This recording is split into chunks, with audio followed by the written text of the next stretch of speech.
I see I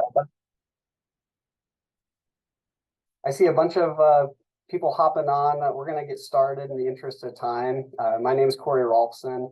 I'm an assistant professor at the University of Nebraska Medical Center in internal medicine. I'm also on the core faculty team and also a clinician educator track director. And thank you for joining us. My name's John Hall. I'm one of our current nephrology fellows at UNMC. And I was in the inaugural, cohort for the health educators and academic leaders track at our institution. And I helped Corey in its initial design and implementation. So what makes our story a little bit unique is it was a completely grassroots approach. This was not top down where we had a bunch of funding or program support. And so we're excited to share with you those lessons learned. To start as kind of a fun story, I'll tell you how I met John. Was during my chief year with 2 weeks left. And I had always known John as the bright student who could like answer all the questions in morning report. What I didn't know was also how bold John was. And so apparently him and the previous program director had come to this agreement that if he came to UNMC as one of our top applicants, I would build a clinician educator track for him. And so when I saw that calendar invite, that's when I met John as the creator and innovator. And keep in mind, he was a fourth year medical student at the time. Is that how you remember it, John? I will say there may have been some bold statements there. What I remember walking into your office is I certainly held the chief resident role with maybe a little bit more esteem prior to serving in it myself. And understanding that it is simply another way to defer and delay the decision-making process. But ultimately, I quickly learned that between the two of us, we had a lot of passion and we had nowhere near the expertise to get started. So thankfully, there were a lot of people around us we were able to lean on as we were able to make movement forward. Yeah, I like that story because it kind of highlights we were the ultimate imposters, right? We had low influence to no influence. We had low resources to no resources, and certainly no skills. Like neither of us had an educational background aside from the 1 year chief year where you kind of learn like what not to do.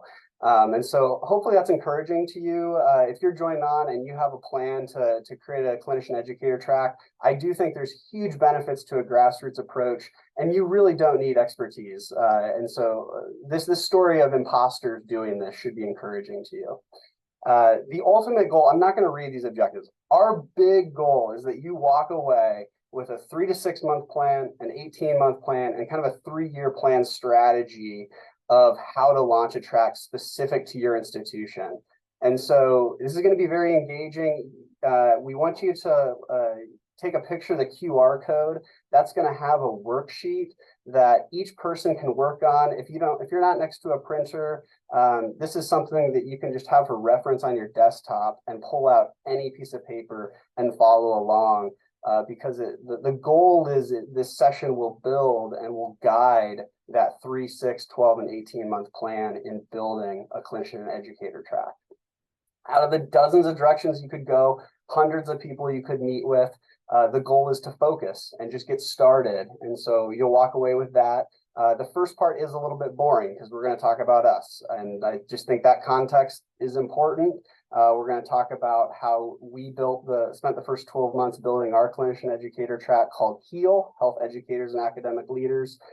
Some of it will be applicable, some may not, but I promise the vast majority after the next 5 minutes, we'll be talking about you and your institution and how you can build something similar where you are.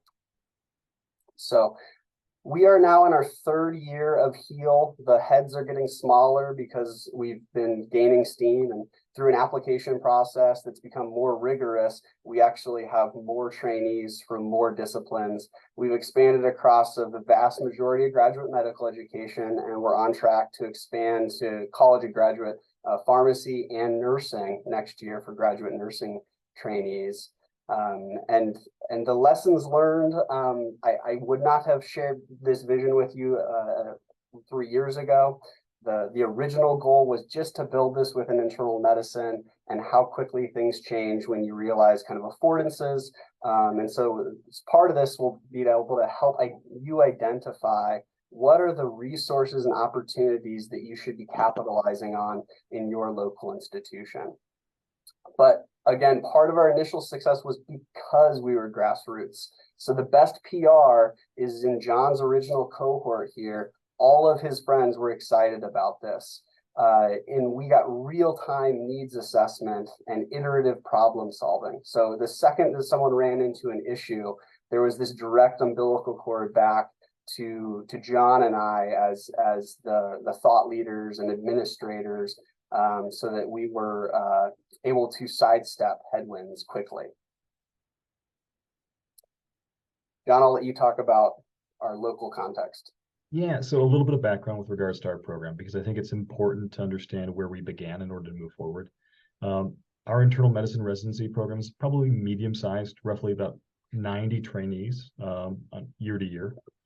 Aside from a couple exemplars, honestly, we had been lacking with regards to prowess in medical education scholarship in leadership. We probably put forward 5 or less publications with regards to medical education across our Department of Internal Medicine every year. And honestly, as an institution, probably less than 20 as we went back and looked at the literature.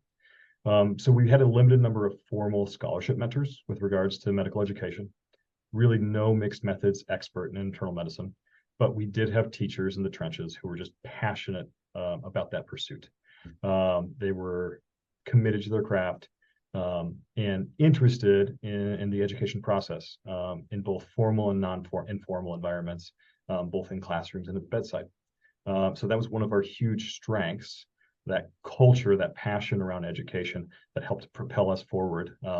When we found ourselves faced with limited funding, we had some access to core faculty curriculum development funds, which amounted to about 0.1 FTE available every 3 years per faculty member. We failed at a couple of grant applications early on. So we were starved for funding to some degree, because you quickly find out in order to move things forward, some degree of funding is often necessary, even if just for admin. And there was limited resources. While we have a lot in terms of tech and technology and opportunities to develop products, the in-between, to kind of build the product, as opposed to polishing it, was lacking, at least within our department. Recognizing that, we were building off of, again, a culture of education. So we made it our goal with HEAL to create formalized professional development of participants into future change agents in academics through preparation and teaching, leadership, and scholarship. So as we probed programs from across the country, as we read the literature to see what had been done, what opportunities played to our personal strengths, we continue to realize the importance of the reflective practice.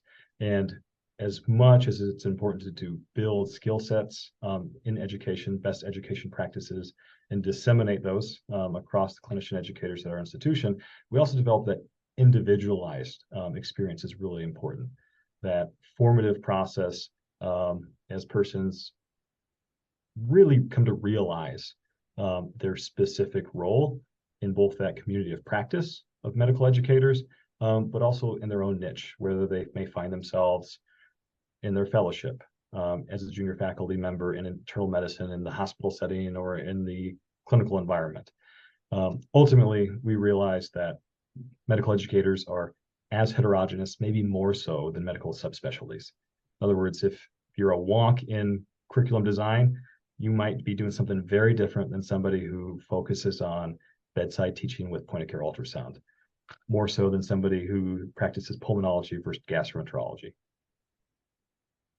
Yeah, so I think out of all the outcomes that you might assess for your program, the one common thread that we found when we were exploring the original CET at UCSF, some of the others at Emory and Yale, is that there's a huge focus on imagination and exploration, because the term clinician educator means different things to different people. The Sherbino article from the Canadian Program Director survey probably defined it best as there's 4 key elements. Like, you have to participate in clinical practice, you have to apply theory to that practice, and then you should be able to consult on some education issues. And the domains of that competency are going to vary. So it's impossible for you to be an expert in assessment, theory, leadership, scholarship, and teaching. Very few institutions have an expert like that. Whereas the vast majority of clinician educators are going to do their clinical work, and they're going to find their niche. And so we thought it was important that our program allow the trainees to explore, and then the role of the mentor then should be to focus on what we're good at. And so we do not have enough mentors for 18 trainees in each cohort to niche down in each of these areas, but teaching is really what we're good at. And we had plenty of instructors and junior faculty say, I want to do this. Can I just join HEAL? But what really, we wanted to engage them at another level. And so we had this ability to recruit mentors who were good at it.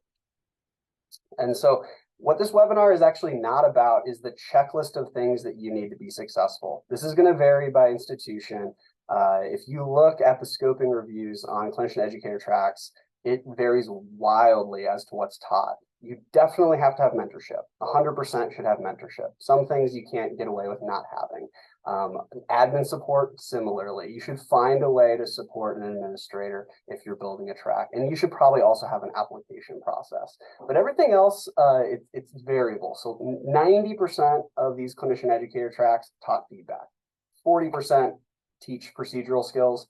30% teach learner remediation.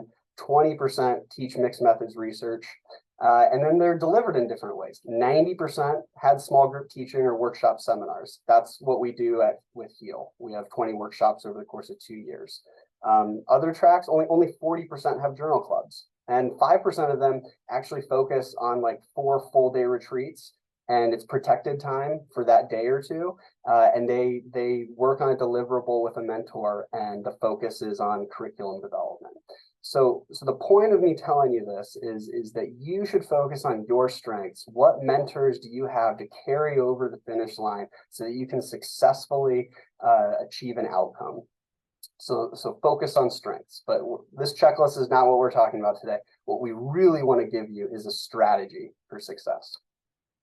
So introduce the SWOT analysis. Again, I'll ask each of you to use the QR code. You're going to find the worksheet. This is where the exciting part, where you get to brainstorm that 10,000 foot view of your institution to identify strengths, weaknesses, opportunities, threats.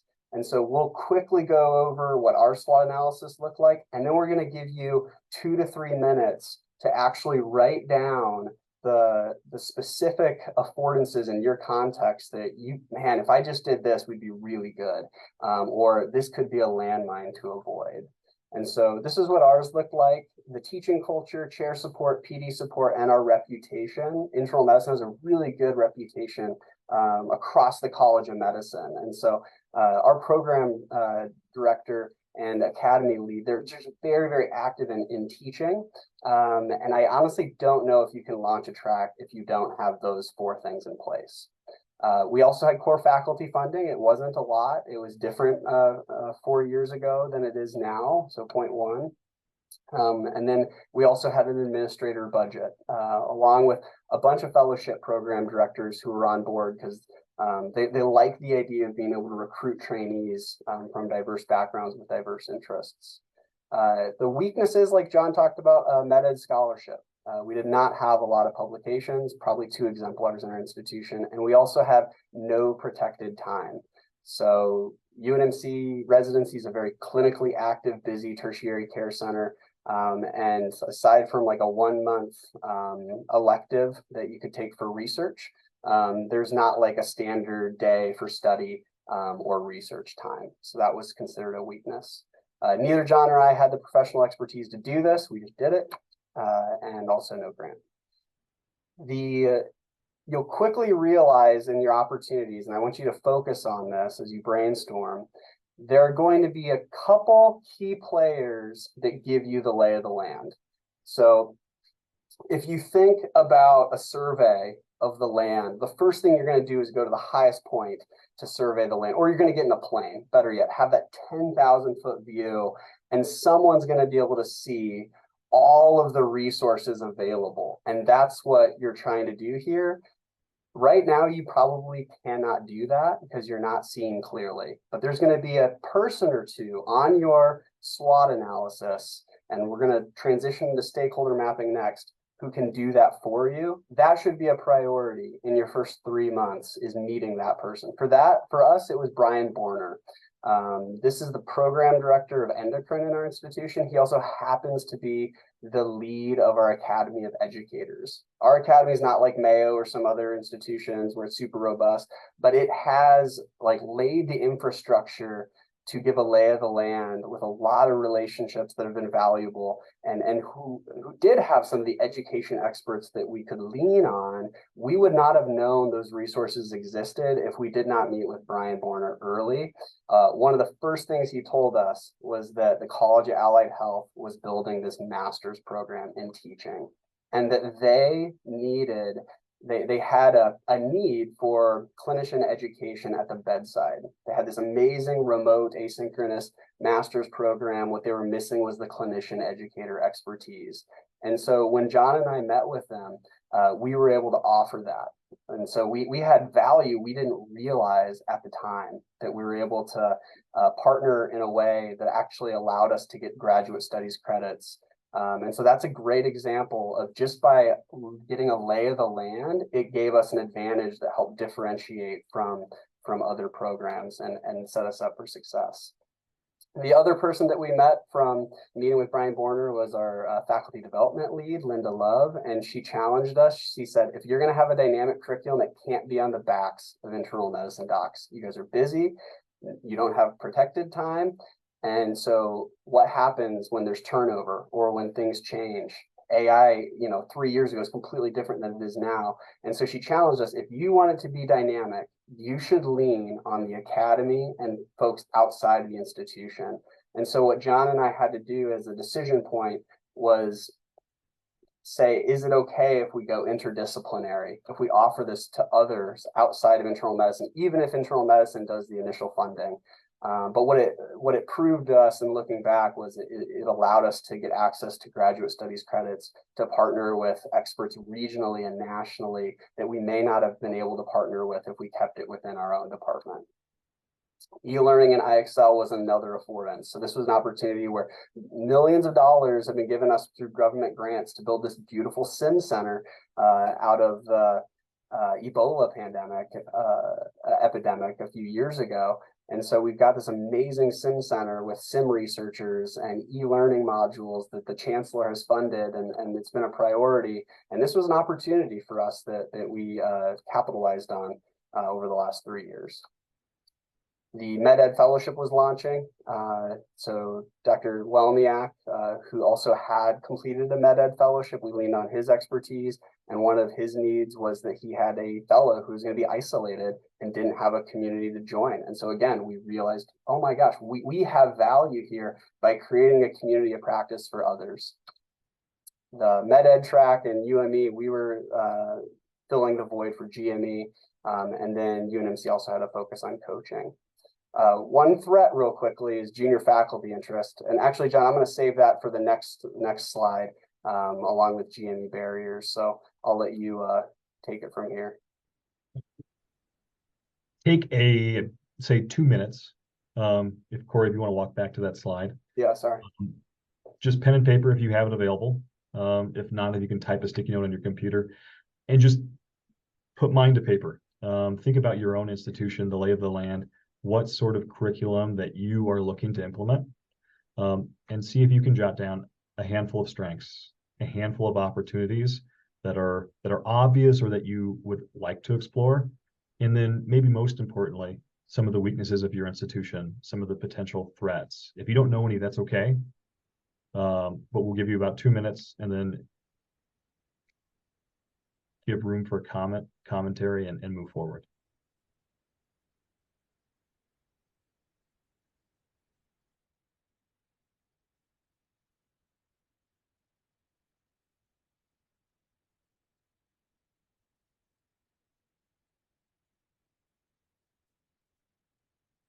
And again, if you would like a copy of that worksheet, you can scan that QR code in the corner and utilize that so you have it open for reference on your desktop.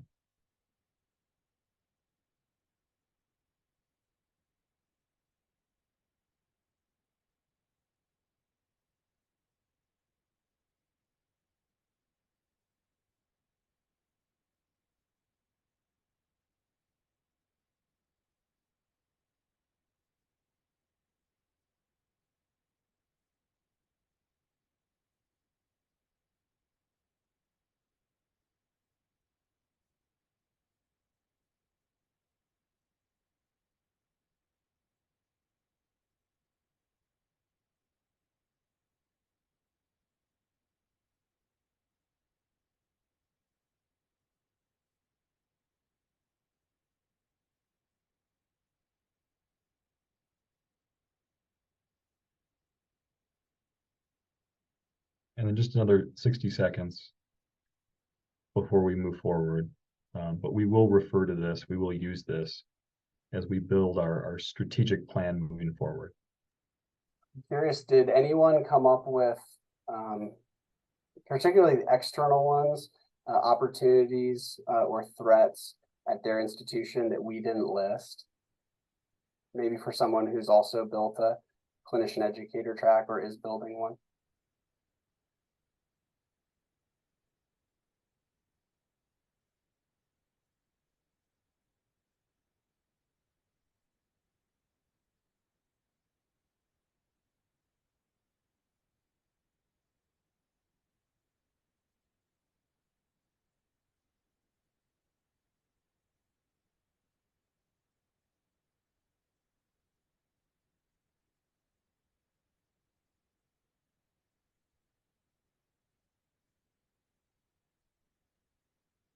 It's an interesting thought, Corey, something that hadn't been as ripe on my mind at the time of our initial SWOT analysis.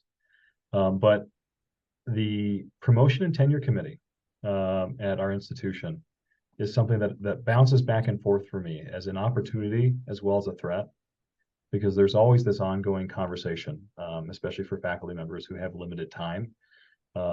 Certainly time is one of our most valuable resources. Knowing what counts and what doesn't count towards their career advancement. Aaron, thank you. Aaron noted, we were developing a purely elective educational track, so scheduling variability could be a threat to longevity of the program. Certainly. Scheduling was a difficult thing for us because, like I said, we have no protected time. And teaching in the clinical environment is also difficult because learners are everywhere. Whether in the emergency department or on the wards or in the clinics, it's hard to have a reliable pattern of reference to get the right people in the right place at the right time. But we will move forward then. And the only other thing I'll add to that comment, Aaron, it's fantastic. The way we got around it was scheduling workshops at night. So all the seminars are from 6:30 to 8 o'clock at night. And we only require like 60% attendance, so 3 out of 5 per semester. And then a lot of the asynchronous requirements you can do on your own time. But that's a great point. If you're doing a standard 1-month elective, then you have to plan in advance, and GME has to be on the same page about when people switch rotations. So it really depends on what other programs are doing. That may dictate when you can schedule the time. Perhaps similar. Fantastic input from people. David, thank you. Yeah, with regards to the Master's College of Allied Health Professions program, I think it's worth noting that I don't know how clearly we spelled it out, we were able to get our curriculum approved as a series of seminar series that counted towards master's credits. And upon completion of the HEAL curriculum, if people wanted to also take in a couple additional asynchronous master's courses, they could then move forward with a graduate certificate, which they could show as kind of something to say, hey, this is something I completed, or to apply for towards a master's in education later down the road. So certainly kind of opportunities that we didn't expect open themselves up to us as we move forward. So as we move forward, that SWOT analysis is going to be helpful because we're going to pull from it as we create this stakeholder map, our strategic plan, as we think about the specific goals for our clinician educator track, the scope of our track, and then how we move the goalposts. Corey, if you want to jump forward. So this is our stakeholder analysis. If you're familiar with an impact matrix in quality improvement, this is similar. We've got two axes, our high power or high influence stakeholders versus low power, low influence stakeholders. So in other words, those who have sufficient means to affect our curriculum for the better or for the worse potentially. And then we have low interest, support, and high interest. Those who goals, passions, interests kind of naturally align or support one another with regards to our curriculum, and those who aren't necessarily antagonistic towards it, but they have other interests, other ways they need to be spending their time for their own pursuits. So what we care most about is going to be that top right box, those high power, high influence, high interest, high support players. Those are our key players because like I said, time is a valuable and severely limited resource. Whether you are putting this curriculum forward as part of a team or heading it off on your own, you need to know how to manage your time wisely. And managing these key individuals is of utmost importance. For us, we had noted that one of our biggest weaknesses was funding. So we had to think about, okay, how are we going to navigate this? We have limited funds, but in negotiations, matching interests with our chair of our department, we were able to make do, in other words, kind of make an amends. You help us out with funding for this, and we will study this to kind of help meet some of the goals of the department, increasing our productivity with regards to scholarly output. Similarly, fellowship program directors were really important. We knew that outside interest and influence was going to be important for the HEAL curriculum to be diverse, to promote growth. So we need fellowship program directors, not only to be able to potentially help allocate funds from their specific divisions if able, but probably more importantly, give the okay for their trainees to participate in this extracurricular program, recognizing that this is something that's going to help their trainees, help their recruitment, and help bolster their own program.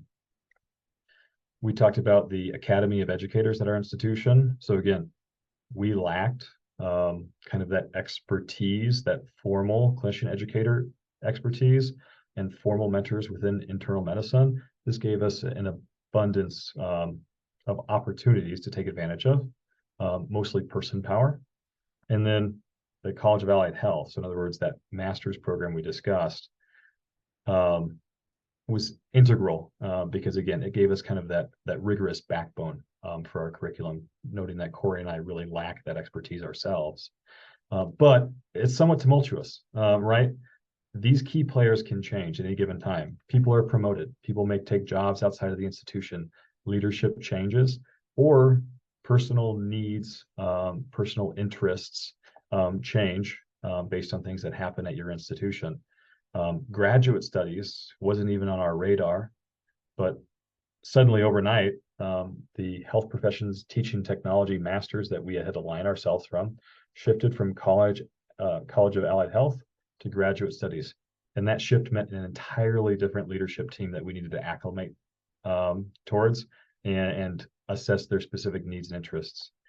To the left, we're talking about high power players who may have low interest. These are people we want to keep satisfied. Again, they may be non-factors to your curriculum, or they may be people who have conflicting interests, in which case you need to walk a line so that it's not detrimental to your program.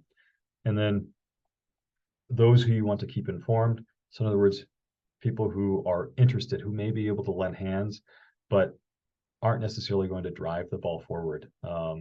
Potentially administrative persons, potentially people are going to help give some of their consultants, some of their expertise, people who are leading your workshops. Their participation is integral, but it's not where you need to be spending the majority of your time as you work on putting your program into play. So again, take another 2 minutes. Some of these are going to come directly from your SWOT analysis. You may have identified certain persons or groups as strengths or opportunities that you were going to put over in the stakeholder analysis. Whenever possible, if you can put a face and a name, do so. Because ultimately, I don't know how to interact with the Interprofessional Academy of Education, but I do know how to interact with Brian Borner. And we can sit down, have a meeting, and talk about how we can align our interests with theirs, how our program can benefit the Academy as a pipeline, and how the Academy can benefit our program offering that diversity of mentorship. So take a couple of minutes, try and, as best you can, transform your SWOT analysis into key players where we're going to spend most of our time, and potentially these other boxes as well.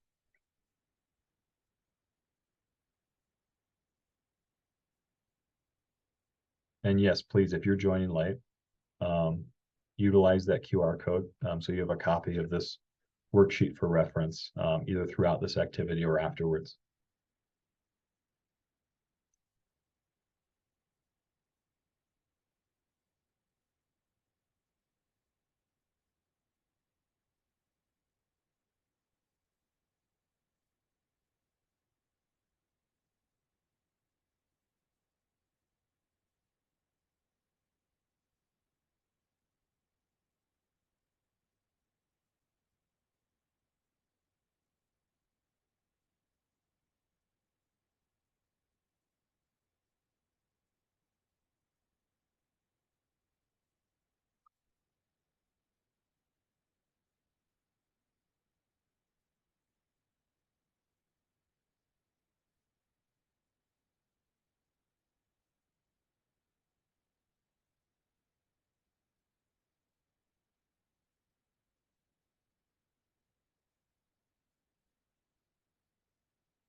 While everyone's finishing up translating your SWOT analysis to the stakeholder analysis, this will dictate who you meet with first and how you manage these folks. The example of someone with low interest and low support would have been like our junior faculty. So in the previous analysis, I actually listed them as a threat to the program. And so this is going to be a challenge as you cast your vision. You might say, why are they a threat?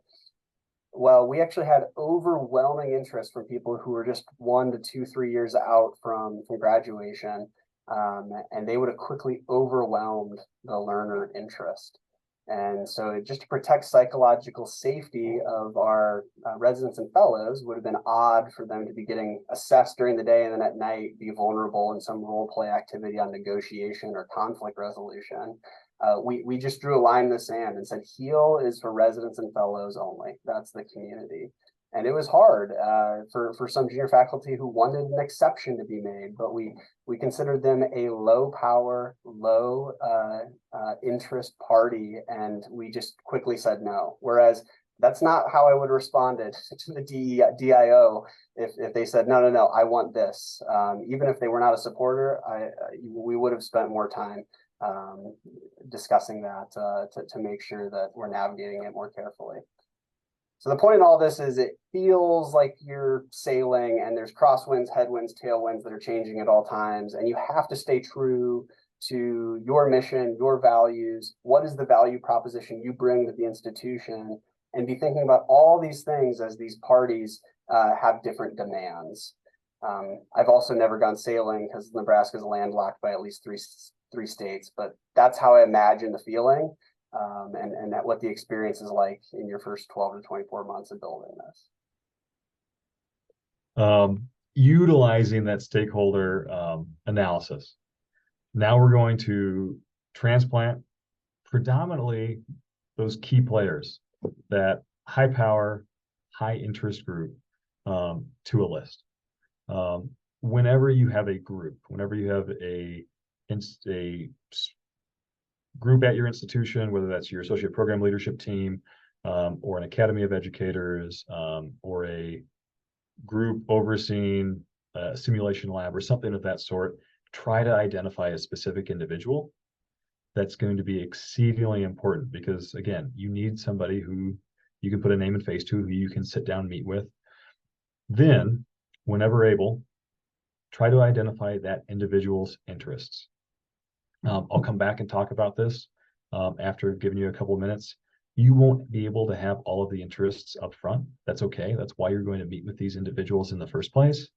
But it's good to be prepared so that you can ask questions going into those meetings and see how you can meet people where they're at, meet their needs in their professional role, meet their needs in towards their career development, but also how they can assist you and assist your curriculum moving forward. So we'll give you another about 90 seconds to kind of transplant that list. Now, you may have specific individuals who fall outside those key players that are still going to be integral. We listed our admin as high interest but low power because they weren't necessarily able to shape the landscape as we put our curriculum into play, but at the same time, they were integral to our curriculum moving forward. And I don't think we could have necessarily been successful without a successful administrator in place. Similarly, we had mentioned GME a couple of times. We'll talk a little bit more about that shortly. But while not somebody that is supportive of our program, it was important and continues to be important that we keep them informed and are considerate of them and their needs as we move forward. So this is an example of our stakeholder interests. We have our internal medicine program director.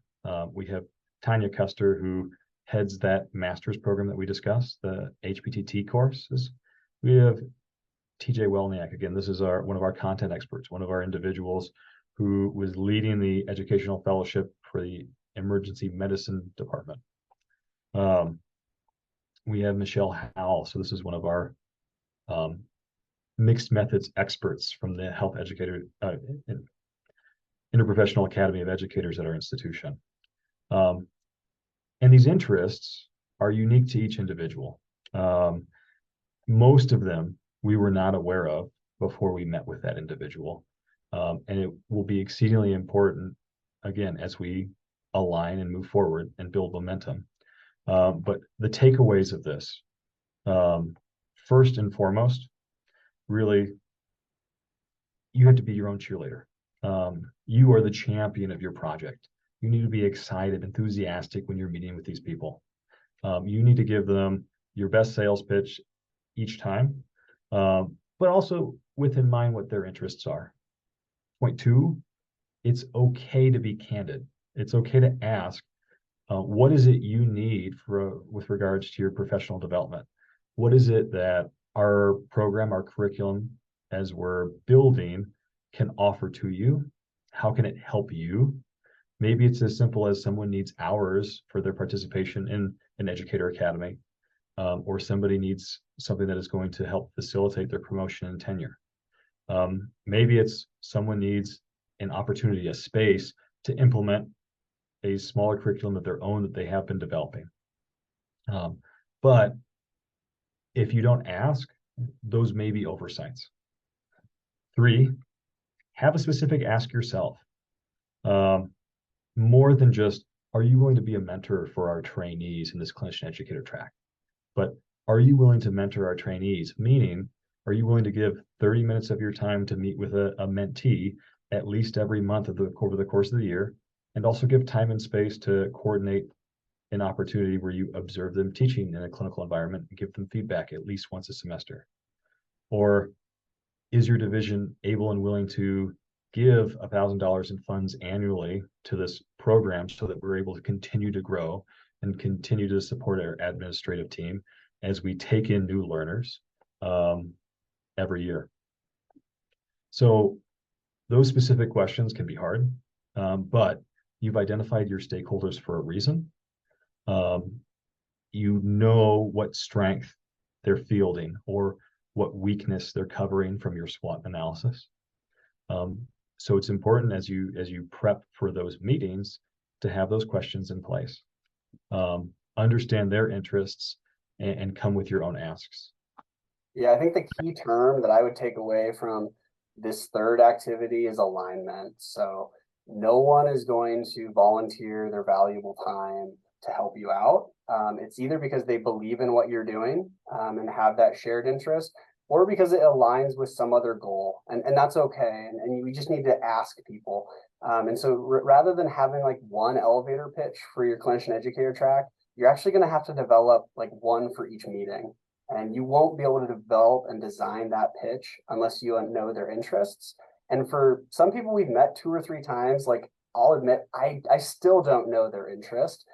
But just like a clinician who's trying to break down the guards between you and a patient to make a shared decision, that's how you need to be approaching these meetings with people is to try and find out what they want, like what's truly interesting them, and how can you meet their needs. So unless you're solving that problem and increasing your value, you're not going to be able to recruit the people you need to get this over the finish line.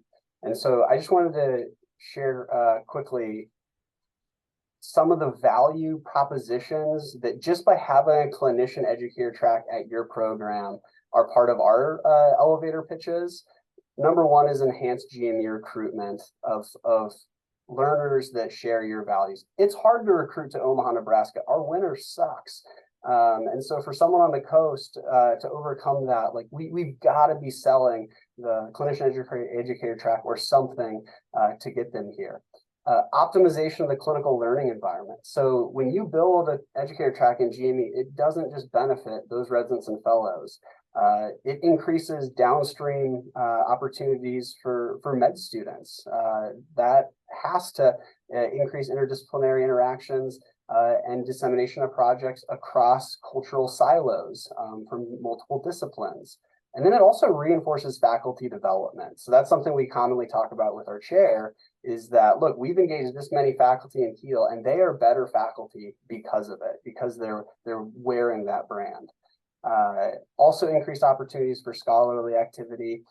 For our academy, it was really important to frame it as a pipeline. Like, you want active members who share your values and are going to grow your community. Heal is going to do that for you. So try and frame the value in different ways to different parties based on their interests. And for each of these meetings, if you don't know the interest, that should be your main goal. And then last, we move forward to our snowball of alignment. So we talked about this whole process being a strategic map. And this essentially is our map. It's not so simple as a timeline. It's not meant to be linear. This whole process isn't necessarily to be linear. You probably will be surprised along the way. We certainly were. But take that list of stakeholders that you created. If you're using pen and paper and it's not numbered, number it so that you can then write numbers into these circles of your snowball. The goal is to start in the center. So this is the early relationships you need to foster, the early meetings you need to have, talking about the first 3 to 6 months as you get the ball rolling. So this is foundational. Think back to your SWOT analysis.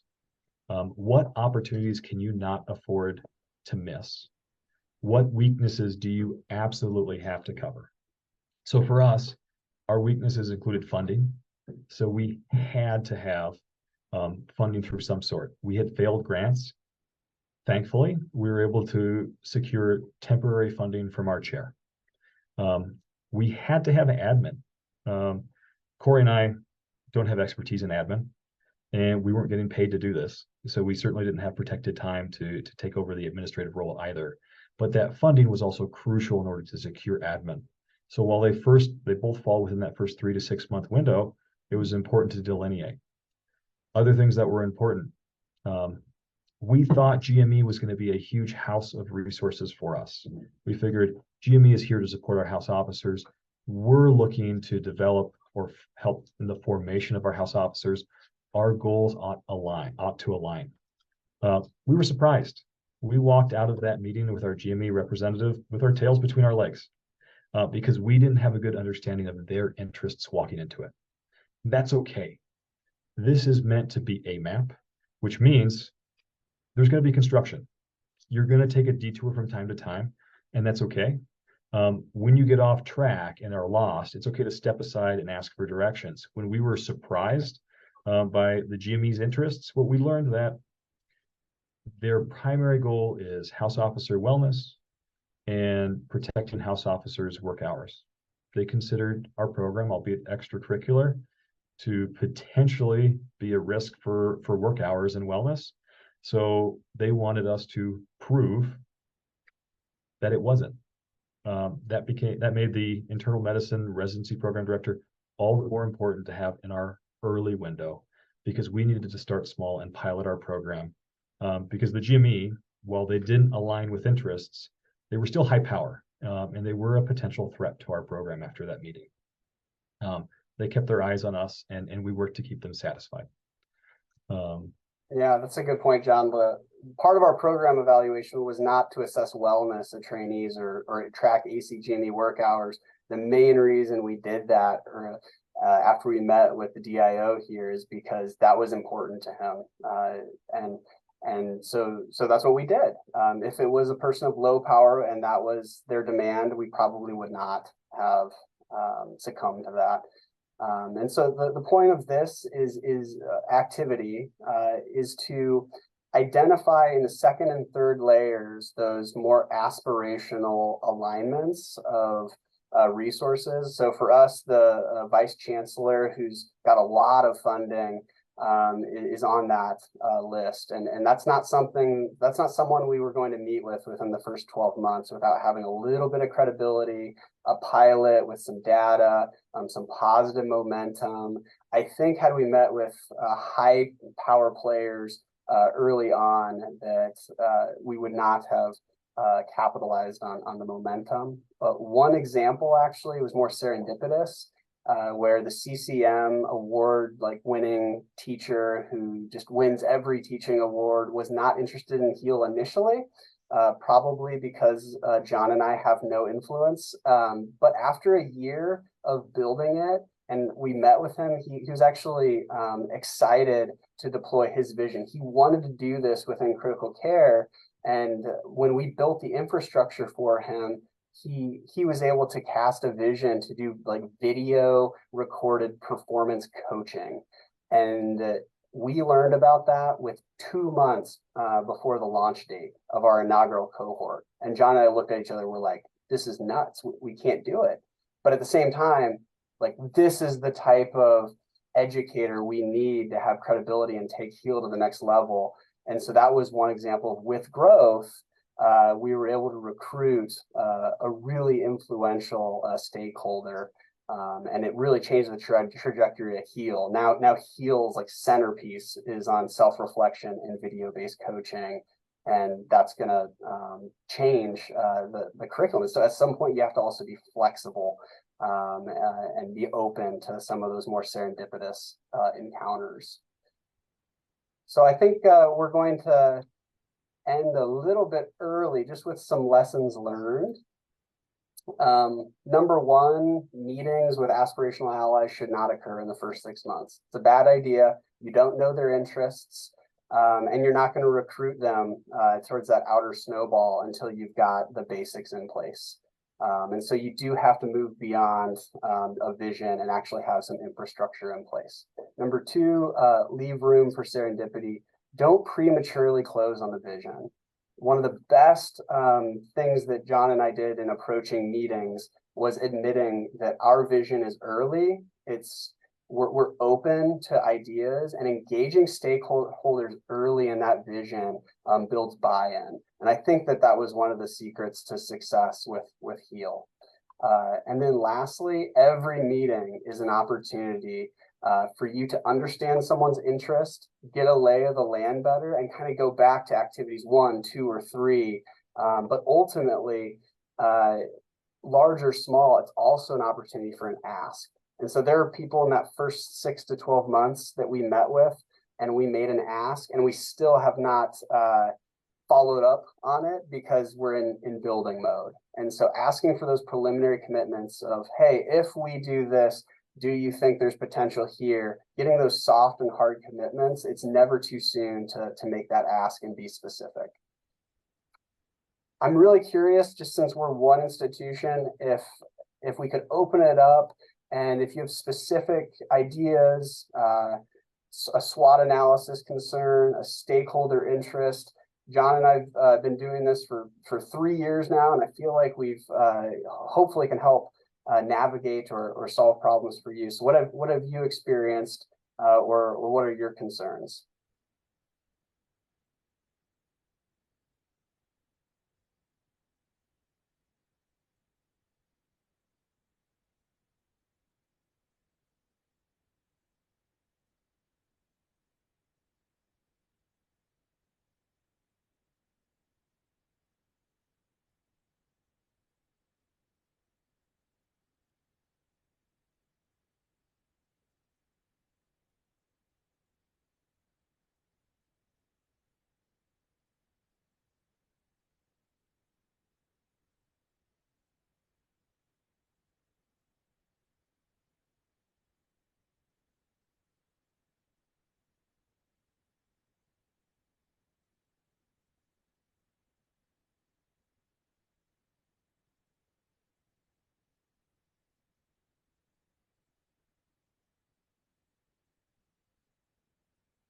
Sanjay, did you want to expound on any of the community program opportunities or others? Oh, here's something in the chat. Corey, our timeline from our first discussion to implementation. So we were initially on a roughly 12-month timeline. We thought that we could get off the ground running with a pilot program in the first 12 months. Now, at that point in time, we weren't planning to align with our master's program. And at that point in time, we thought we would have the full support of GME. It was after we met with GME and they said, hey, you need to pilot this. Otherwise, more or less, we're going to crack down and give reasons for this program not to exist. That we said, okay, let's go back to the drawing boards. Let's push back our timeline for implementation. And then we worked to better secure our program within the Health Professions Teaching Technology Masters, which gave us legs to stand on in terms of something reputable and something that could be easily dismissed, for lack of a better way to put it. And we also really secured our pilot population, not just the internal medicine residency program, but internal medicine as a department more broadly, including all of our fellowship programs. So it was about 2 years of development before we initially rolled things out. Now we had most of the curriculum put together, and most of the yeses from our workshop leaders in that first 12 months. And the next process that delayed things is going through the formal process of getting our seminars approved as master's courses. The next question is curriculum from scratch. Neither John nor I had expertise in what a clinician-educator curriculum was like. And so we actually we asked 3 different tracks what their content was. We removed any of the content that we did not have a local content expert to deliver on. And then we settled on 20 workshops, but we did not tell the workshop leader as we were recruiting them that you need to deliver it in this way or that. So we left it actually very open, and we said, in a 90-minute workshop, we want you to give 30 minutes of didactic, but then we want it to be dynamic and active and interactive, and you create those activities however you'd like. We also invited like regional and national experts with some of the funding we secured later to deliver on some of the more difficult topics like how to teach management reasoning. And those turned out to be a huge positive. The financial barriers, how we got around that is rather than GME helping pay for it, I was somewhat transactional with all of the program directors involved and said, if you want to sell this during your recruitment season, I will give you a link to our website. And we designed the website as a recruiting tool. Keep in mind, this was during COVID. And so that was the primary differentiator for programs is your website presence. And so each program that pitches in for HEAL, they provide $500 to $1,500 depending on their complement size. And that's to this day how HEAL is funded.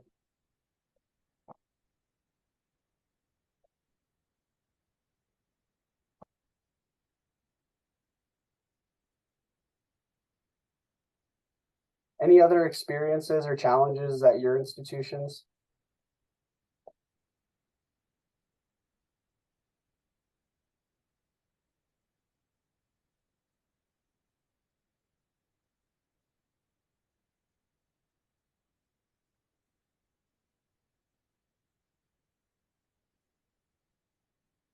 If not, I'll put my email in the chat. Feel free to reach out. I'm happy to share resources and answer any other questions that come up after the fact.